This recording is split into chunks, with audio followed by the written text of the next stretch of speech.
আলোচনা বহুত কিছু আছে। শেষ বিদায় লিবার আগে একটা চ্যালেঞ্জ দিয়ে যাচ্ছি। ওরা চ্যালেঞ্জ দিয়েছিল জার্জিস, কথা বুঝতে পেরেছে? ওরা চ্যালেঞ্জ দিয়েছিল জার্জিস বলে একটা ইবলিসের চালা এসেছিল, চ্যালেঞ্জ দিয়েছে আমার কোনো আম আহলে হাদিস যারা করে, সাধারণ ঘরের ছেলে, জেনারেল ছেলে, ওদেরকে আমি একটা কিছু বলবো না, কেন ওরা বোঝে না ভাই, ওরা তো আলেম নয়। কিন্তু আফসোস তোদের আলেমরা এসে তোদের ঘরেই হারামির বাচ্চা বলে যাচ্ছে, তোরা কিছু বলিসনি, আফসোস লাগে এটাই। তো যাই হোক, ওই জার্জিস বেঈমান ইবলিসের চালা চ্যালেঞ্জ দিয়েছিল, কোই মা কা লাল হ্যায় তো মেরে সামনে আকে মোকাবেলা করে। তো এলাকার কিছু ছেলে সকালবেলা প্রশ্ন করতে গেছিল, তাদের ঘরে ধরে ঠেলে ঠুলে বার করে দিয়ে পিটিয়েছে অনেক। আমাদের ছেলেদের ঘরে পিটিয়েছে গো, শুনেছেন তো আপনারা? আমাদের ছেলেদের পিটিয়েছে। কাকে পিটিয়েছে? হক সিলসিলা আহলে হানাফি এবং আহলে সুন্নাত ওয়াল জামাতের অনুসারী দাদা পীরের সিলসিলার মুরিদদের পিটিয়েছে।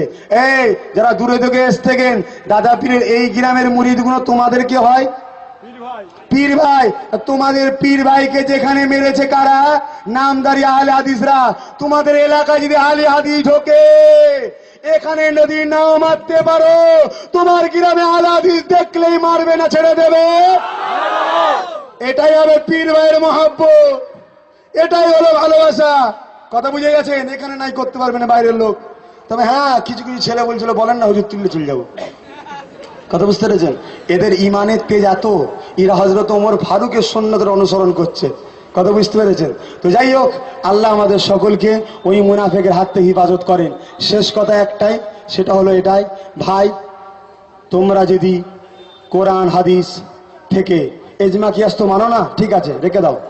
কোরআন হাদিস থেকে তোমরা যদি প্রমাণ করে দিতে পারো আল্লাহ রসুল আহলে হাদিস করতেন, যেমন আমাদেরকে প্রশ্ন করেছে, আমরাও করি, সেসব কাগজপত্র সব ফেলে দিয়েছি ভাই, গাড়িতে পড়ে আছে, মন খারাপ হয়ে গেছে, কি নিয়ে আসবো, কত অনেক কটা প্রশ্নও লিখে নিয়ে এসেছিলাম, তো কয়েকটা বলে যাচ্ছি।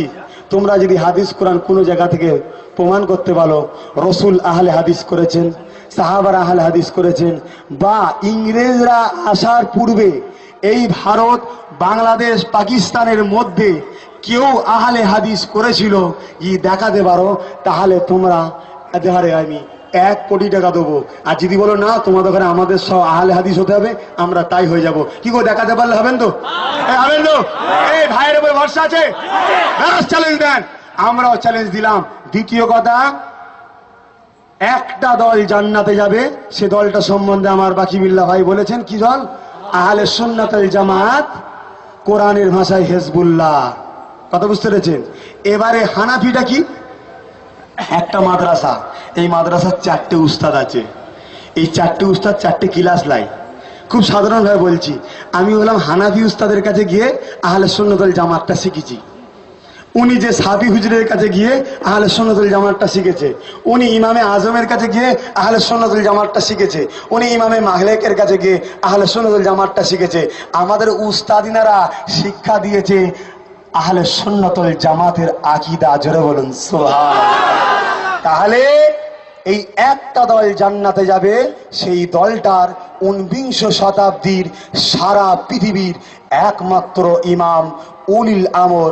আল্লাহ কোরআন যাকে বলেছেন আতিউল্লাহ ওয়া আতিউর রাসূল ওয়া উলিল আমরি মিনকুম, কোরআনের ব্যাখ্যা হাদিস পাক, ইন্নাল্লাযীনা বাসুল হাযিহিল উম্মতি আলা কাসি কুল্লি মিআতি সানাতিন মা ইয়াজদুদুল আদিনাহা, সেটা অন্য কেউ নয়, ফুরফুরার পীর আবু বকর সিদ্দিক, যাকে মানা আল্লাহর আইনে ওয়াজিব ওয়াজিব ওয়াজিব। ওয়াজিবকে যদি কেউ ইচ্ছা করে তরক করে, ফতোয়া চ্যালেঞ্জ দিয়ে গেলাম, কাফের কাফের কাফের, কোরআন হাদিস অবমানকারী, অস্বীকারী কাফের।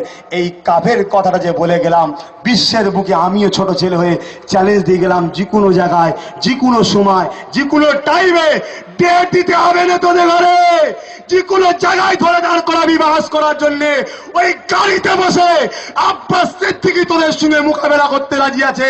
এটা চ্যালেঞ্জ দিয়ে যাচ্ছি, কারণ আব্বাস সিদ্দিকীর মধ্যে কিছু নেই, কিন্তু আল্লাহ ইচ্ছা করলে এলমে লাদুন্নি ওই জায়গায় ঢুকিয়ে দিতে পারে।